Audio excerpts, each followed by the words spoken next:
যদি মোক বেয়া বেয়া নকয় তেতিয়াতো গোটেই ৰাইজটো তাৰ কাণ্ড কাৰখানাবিলাকতো গম পালে ন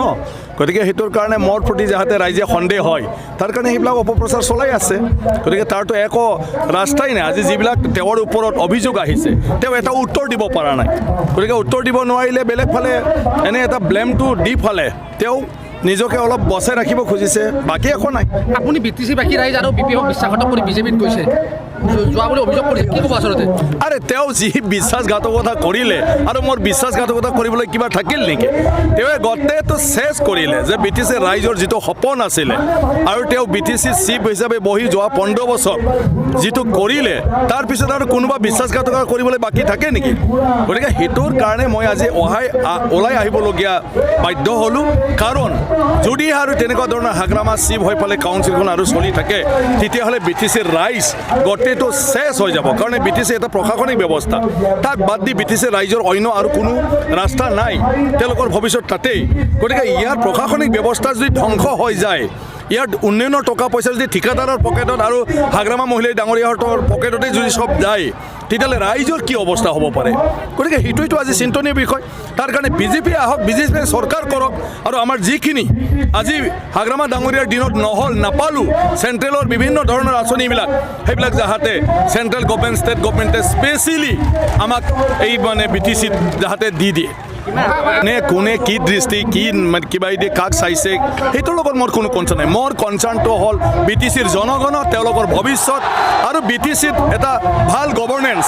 ইয়াত ইষ্টাব্লিছ কৰা ভাল প্ৰশাসন ইষ্টাব্লিছ কৰা য'ত প্ৰত্যেকটা জাতি জনগোষ্ঠী বুলি নহয় প্ৰত্যেকজন ব্যক্তিৰে নিৰাপত্তাৰ পৰা আৰম্ভ কৰি বিভিন্ন ধৰণৰ নিজৰ যিখিনি অধিকাৰ আছে সেই অধিকাৰটো সাব্যস্ত কৰিব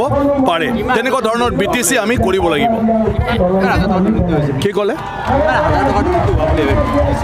মই বুজি পোৱা নাই না দুৰ্নীতি ইয়াত মানে বিটিসিৰ যিটো মানে কি কয় কাৰ্যকলাপ কাণ্ড কাৰখানা সেইটো অভিধানত এক্সপ্ৰেছ কৰিবলৈ কোনো শব্দই নাই আমাৰ ডিক্সনাৰীত শব্দই নাই কোনো ছিষ্টেমেই নাই তাত আৰু সেই ছিষ্টেমটো নথকাৰ কাৰণে আপুনি যি ভাষাৰে নকওক আজি ৰাইজৰ হ'বলগীয়া ৰাইজৰ পাবলগীয়া বস্তু আজি নোপোৱাকৈ থাকিল ৰাইজে বঞ্চিত হৈ গ'ল মই সেইটো ক'লোঁ নহয় যদি চেণ্ট্ৰেল গভৰ্ণমেণ্টৰ পৰা 1000 কোটি টকা আহে 600 কোটি টকা আহে তেতিয়া কোৱা হয় ঠিকাদাৰক অলপ মাল লৈ পাৰ্চেণ্ট তাৰপিছত তই 30 কোটিৰ স্কিম বনাই আন কাক ভাই কিবা এটা ছাপ্লাইৰ স্কিম আন তাৰপিছত ছাপ্লাইৰ অৰ্ডাৰ দিব আপোনালোকেতো মানে জানে যে কেক ৰিপৰ্টত কি আহিছে 150 টকাৰ আঁঠুৱা সেইটো হ'ল আপোনাৰ মেডিকেটেড আঁঠুৱা ৱৰ্ল্ডত এটাই কোম্পানী আছে কোনো 2-3টা বেলেগ বেলেগ কোৱালিটিৰ কথাই নাহে আৰু যাৰ মাৰ্কেটৰ দাম 150 টকা আৰু যদি অসম চৰকাৰে বিভিন্ন ট্ৰেন্সপৰ্টেশ্যন কিবা কিবি কষ্টত 200 টকা মানতে দি দিয়ে সেইটো বিটিসিত আপোনাৰ 1100 টকাত মানে এখন আঁঠুৱা কিনা দেখুৱাইছে 3-4 হাজাৰ টকাৰ চাইকেল 8,000ত কিনা দেখুৱাইছে 6-7 হাজাৰৰ টিন পাত আপোনাৰ 12,000 টকা তাত দেখুৱাইছে তেনেকুৱা ধৰণৰ বহুত আছে আৰু বুঢ়া বুঢ়ী পেঞ্চনৰ যিটো পইচা সেইটো যদি বুঢ়া বুঢ়ীক ছাতি দি দিলে 250 টকাৰ আৰু এইফালে মানে বুঢ়া বুঢ়ীৰ পেঞ্চনৰ পইচা কিমান আছিলে বছৰত 3,000 টকা 3,000 টকাৰ বিনিময়ত এখন ছাতি দি দিলে ইয়াতকৈ আৰু কিবা আৰু মানে আপুনি মানে কি কয় ক'বলৈ থাকিল নেকি বাকী হাগ্ৰামাৰ এইবাৰ মানে MCL হিচাপে জিকিব না নিজিকিব সেইটোহে সুধিব লাগে BPF চৰকাৰ নহ'বই এতিয়া হাগ্ৰামা ইলেকশ্যন জিকিলে নিজিকে সেইটোহে সুধিব লাগে এইটো প্ৰমাণ যে আজি মোৰ বাগানপাৰা নিচিনা ঠাইত প্ৰতিমূৰ্তি দাহ কৰিছে ডেট মিনছ তেওঁলোকে গমেই পাইছে যে মই অহাৰ পিছত তেওঁলোকৰ মানে কি হ'ব গতিকে যেতিয়া মানুহ উপায়হীন হয় তেতিয়াহে এইবিলাক পন্থা লয় তেওঁলোকৰ কামেই নাই ৰাইজৰ ওচৰত যাব নোৱাৰে গতিকে 10-12জন মানুহে মূৰ্তি জ্বলাই থাকিব ৰাস্তাত আৰু যিটো ৰাইজে চব ওলাই আহিছে তেওঁলোকে ৰাইজৰ ওচৰত যাব নোৱাৰি নহয় আৰু কেনেকৈ যাব যিটো কাণ্ড কাৰখানা কৰি থৈ দিছে চেয়াৰমেন মেম্বাৰৰ পৰা চব ক'বই নাই ইয়াত ছিষ্টেমেই নাই গোটেই বস্তু গতিকে ইয়াত মানে ফলীন্দ্ৰ বসুমতাৰী নিজকে হয় সেইদিনালৈকে ফলীন্দ্ৰ বসুমতাৰী কোনেও একো কোৱা নাছিলে বিটিসিৰ কানেকশ্যনৰ কথা কোনেও কোৱা নাছিলে হাগ্ৰামা মহিলাই ডাঙৰীয়া কিমান পইচা পায় সেইটো কোৱা নাছিলে কি কৰিছিল আজিতো ডক্টৰ হিমন্ত বিশ্ব শৰ্মা হিচাপ দিলে বিশ্বজিৎ দৈমাৰীটো বিজেপিৰ ভিতৰত BPFৰ ভিতৰত কি হৈ আছিলে সেইটোতো আজি এক্সপ'জ হৈ গ'ল তো ৰাইজে সেইবিলাক জনাৰ পিছত আৰু কিয় BPFক ভোট দিব আপোনাক কৰক না বিজেপিৰ কিবাটো কেতিয়াওতো কেক ৰিপৰ্টত আহিছে নহয় চব তেওঁতো কত আজি তেওঁ মানে কি কয় গোটেই কোকৰাঝাৰ বেপাৰ মানে বনাই থৈ দিছে হস্পিটেল তেওঁৰ আছে হোটেল তেওঁৰ আছে ৰেষ্টুৰেণ্ট তেওঁৰ আছে ক্ৰেচাৰ তেওঁৰ আছে বিটুমিন তেওঁৰ আছে ৰিজৰ্ট তেওঁৰ আছে তেল ডিপু তেওঁৰ আছে গতিকে তেখেতে এজন ব্যৱসায়ী না বোলে সমাজকৰ্মী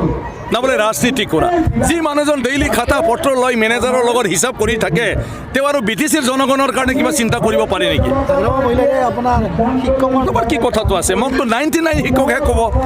আজিলৈকে মই যুঁজি হাগ্ৰামাৰ লগত ফাইটিং কৰিব লাগিছে হাগ্ৰামা হ'ল মানে আনৰ ভাত কাঢ়ি খাইছে যে মাষ্টৰবিলাক 99ৰ যিটো চাকৰি পাইছিলে যিটো আছাম গভৰ্ণমেণ্টে তেওঁলোকক বাহাল ৰখাৰ কাৰণে অৰ্ডাৰ দি ফালে নলবাৰীৰ বাকী চব বাহাল হৈ গ'ল কিন্তু হাগ্ৰামাই মানে গোটেই মানুহবিলাকৰ চাকৰিটো কাটি থৈ দিলে 10 বছৰ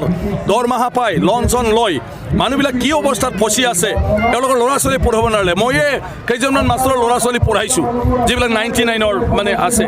গতিকে তেওঁ চাকৰি কাটা মানুহ আনৰ ভাত খাৰি খোৱা মানুহ কি জানিব যে 99ৰ কিবাটো কি 99 মই চাহ খুৱাই আছোঁ ৰাতিপুৱা মোৰ তাত যায় খবৰ ল'বলৈ যায় গতিকে 99 কওক কোনোবা থিয় হৈ পালে যে বিশ্বজিৎ দৈমাৰীক পইচা দিছোঁ তেওঁলোকৰ তাত সোধক তেওঁলোকৰ পৰা মই কিবা খাইছোঁ না মই তেওঁলোকক চাহ পানী খুৱাই তেনেকুৱা মোৰ কোনো সপোন নাই মোৰ কথাটো হ'ল ৰাইজৰ ভাল হ'ব লাগে আৰু বিজেপি দলে ডিচিশ্যন ল'ব যে BTCত কাক চিপ বনাব কাক ইয়াম বনাব আৰু কোনবিলাকে আমাৰ BTC অঞ্চলৰ ভালৰ কাৰণে দায়িত্ব লৈ কাম কৰিব পাৰিব মানুহৰ কথা এই যে হিতেশ বৰ্তমানে জাম্পাৰৰ মালিক বুজি পালে না নাই নিজে ইৰিগেশ্যন ডিপাৰ্টমেণ্ট পাই নিজে ইৰিগেশ্যনৰ চব ঘৈণীয়েকৰ নামত চব ঠিকা লৈ পেলাই আজি ধনী হৈছে ক'ত মানে তোমাৰ BTC গেষ্ট হাউচটো সি দখল কৰিছিলে মানে মচলপুৰৰ তেওঁৰ সেইবিলাক চিন্তাধাৰা আৰু মোৰ চিন্তাধাৰাৰ লগত মানে কি ডিফাৰেঞ্চ থাকিব বনমালীৰ কথাটো চাওক তেওঁৰ পাৰ্চনেলিটি মোৰ পাৰ্চনেলিটি তেওঁলোকৰ চিন্তাধাৰা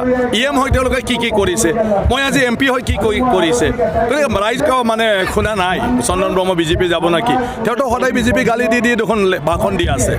গতিকে সেইটো মই নাজানো আৰু 99ৰ কথাটো মই কওঁ 99ৰ ফাইলটো চন্দন ব্ৰহ্মই ৰাখি থৈ আছে কাৰণ 99ৰ মাষ্টৰবিলাকক তেওঁ প্ৰেছাৰ দি আছে যে সেই BTC ইলেকশ্যন ছাপোৰ্ট কৰিলেহে তেওঁলোকৰ ফাইলটো তেওঁ চাব